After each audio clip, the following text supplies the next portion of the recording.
कि आपने क्या मांगा, इसके कुछ वीडियोस मैंने देखे हैं। वाह।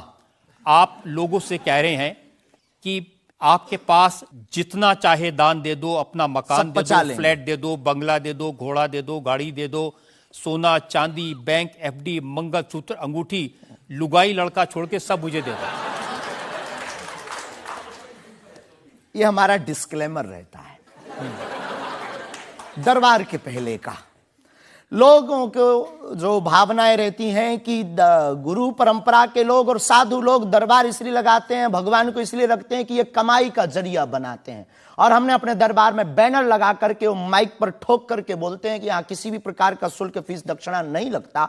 पर अगर तुम शिष्य मानते हो अपने आप को और हम गुरु हैं, तो गुरु परंपरा के नाते अगर कुछ भी तुम दे दो, अगर आप भी इंडिया टीवी का ये हाउस हमारे नाम करें,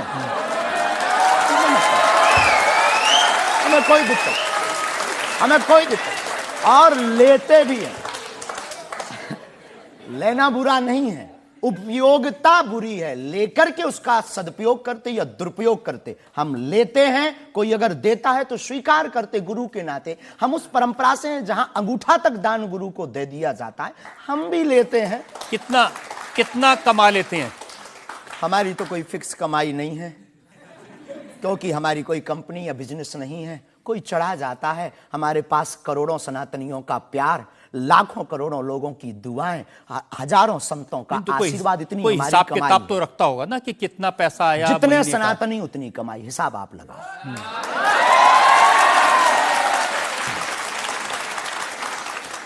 ज्यादा बातें इसलिए होती हैं कि आप जो स्टंट करते हैं पब्लिसिटी के लिए, आप ऐसी ऐसी बातें कह देते हैं। आप कहते हैं कि बिना वीजा के हनुमान जी रावण की लंका में घुस गए थे। ये जो मॉडर्न युवान भाई बहन है, इनको लंका प्रवेश के बारे में बताएंगे तो इनको ये लगता है कि ये घिसी पिटी बातें इनके दादा परदादा बताते रहे, ये बेचारे ऊब गए। इनको कुछ ऐसा चाहिए कि उस अध्यात्म से कनेक्ट हो पाए। और जैसे रावण ने मुझसे फोन पे बात की। हाँ बिल्कुल, हम वही बोलने ही वाले थे। लगता है आज हमारी शक्ति आपके पास पहुंच गई। तो हमें आपको समझाना है, रावण से फोन का बात का मतलब सबके अंदर रावण बैठा है। कोई ऐसा दुनिया में नहीं जो गलत कृत्य देख रहा, गलत कर रहा और सच जानते हुए चुप है, वो रावण की दृष्टि का आदमी। तो हनुमान जी लंका गए, इसको इन युवानों को कैसे जोड़े? इन्हें तो वीजा, पासपोर्ट, फॉरेनर ये शब्द पता है। तो इनसे कनेक्ट करने के लिए हमारा अध्यात्म इतना विशाल और इतना अथाह है कि उसमें कुछ भी आप डाल दो वो आप सोच रहे हैं कि आपको अध्यात्म पता है, इनको नहीं पता।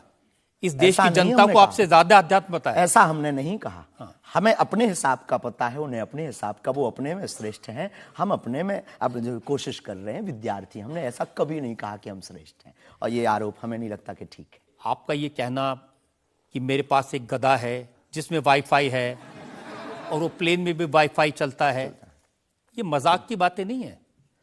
लोगों की दृष्टि से, भावनात्मक दृष्टि से देखा जाए तो ये बहुत गहरा विषय है।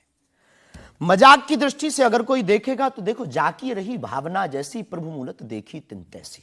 भगवान की कोई लीला को सिर्फ रास लीला को उठाते हैं, लेकिन हम तो महाभारत भी उठाते हैं।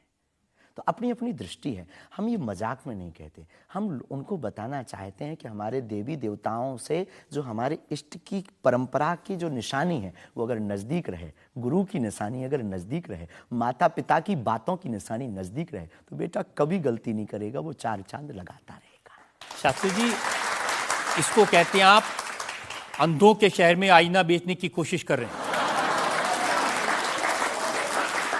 ऐसा हमारा भाव नहीं है, अपितु हमारा भाव ये है कि उस केवल वाईफाई को हम बताते नहीं, उसकी महिमा भी बताते हैं, और दरबार में आने वाले लोगों को उसकी महिमा का अनुभव भी कराते हैं। तो फिर वो जो बात मजाक की है ना, वो फिर अध्यात्म, आस्था, ईश्वर से जुड़ करके नास्तिक भी आस्तिक बन जाता है। देखिए, आपको भोले भाले लोगों को बताना चाहिए कि भाई ये मैं मजाक में कह रहा हूं, विनोद हम कहते हैं, और ये मैं असल में बहुत बार बोलते हैं विनोद हम कर रहे हैं, हम बहुत बार बोलते हैं। अब कोई हमारे विनोद को सीरियस ले ले तो वो उसका निजी अनुभव है।